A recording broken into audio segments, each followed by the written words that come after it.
Talk about influential royals. A lot of people forget certain people in the annals of time, don't they? You know, we talk, of course, about our wonderful Queen Elizabeth II, 70 years on the throne, and certainly left her mark on history.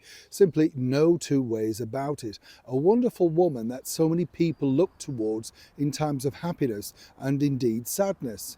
And a little bit like her father, of course, the king, and of course the late Queen Mother, she did so much to steady the ship over so many decades over here in the United Kingdom and across the Commonwealth. She seemingly just was born with that affability to make people feel good about themselves and not to worry too much.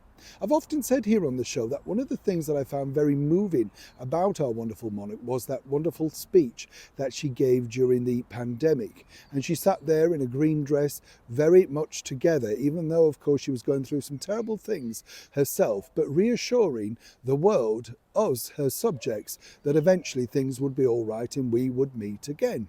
But it was interesting because recently I attended a wonderful function where I was able to chat at length, and this is a senior royal, I might point out, at length about a lady really who's almost now forgotten in royal history, possibly for all the wrong reasons.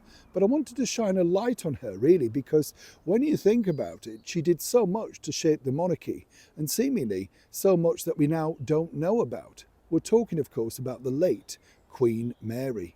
As ever, let me explain. A very young MP in 1953 was lucky enough to escort the then Prime Minister Anthony Eden along to Marlborough House. Marlborough House was the residence of Queen Mary.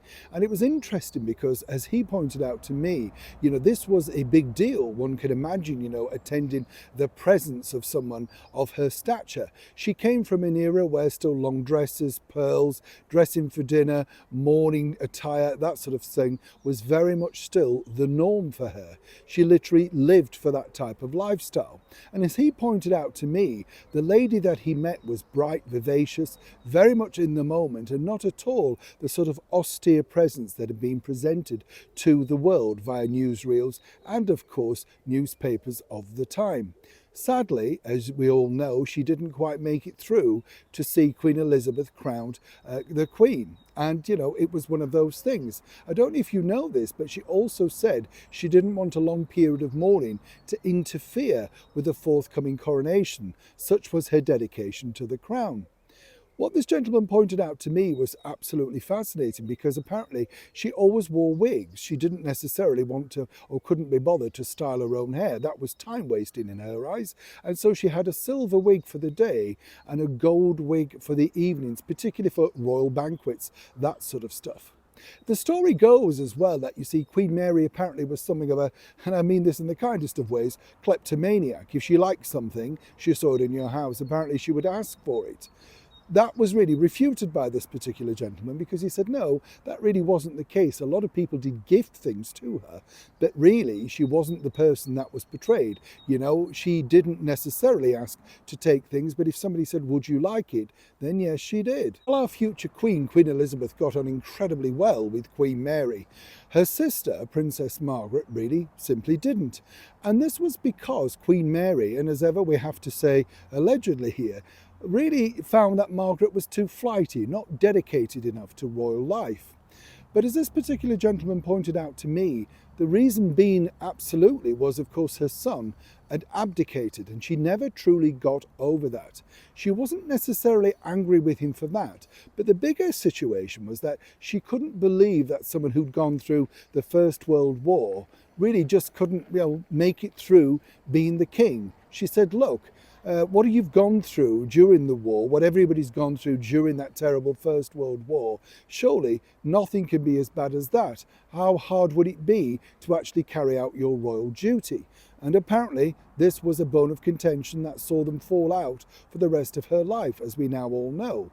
But Princess Margaret really wasn't having any of her austere ways, you know, the problems of the way that she presented herself, particularly smoking in public, out to nightclubs, dancing well dawn, mixing with showbiz types, all of that sort of stuff. And apparently Queen Mary urged the Queen to and Queen Mary apparently urged Princess Elizabeth to have a very firm word with her sister. But as apparently Elizabeth pointed out, she leads her own life, and that's truly nothing to do with me.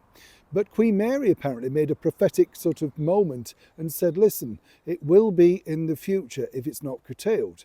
We know, of course, that Princess Margaret was known as the rebel princess, and perhaps Queen Mary spotted something similar in her that she'd seen in her own son, David, who, for a short while at least, was the king. But it's interesting, isn't it, to look back at people who as I say, was lucky enough to spend some time with. This gentleman now, obviously in advancing years, but had literally been there and met someone of that time. Apparently Queen Mary could have continued. She was very good at it, and according to this gentleman, would have made an excellent foreign secretary. Sharp as a tack, knew everything about what was going on in the world, but of course because of royal restraint, certainly kept herself a distance from anything political. Queen Mary, of course, as I say, is an integral part of our wonderful Queen Elizabeth II's story, but not much is known about it. And it's always nice to share, as I often say, the people that have treaded up. But it's always nice to share, isn't it, the people that have opened the doors of history for us to learn from. And while a lot of people discard Queen Mary, I would say that she's a very pivotal part in our royal story. I'd say also that the reason why the Queen lasted so long, particularly with such an air of respectability and revered by so many, was simply the fact that she was actually trained by Queen Mary. A different time, a different generation. But of course, Queen Elizabeth managed to carry it through with her own style and aplomb. That would have been a great credit to Queen Mary, a woman seemingly that we've now almost forgotten in the annals of royal life.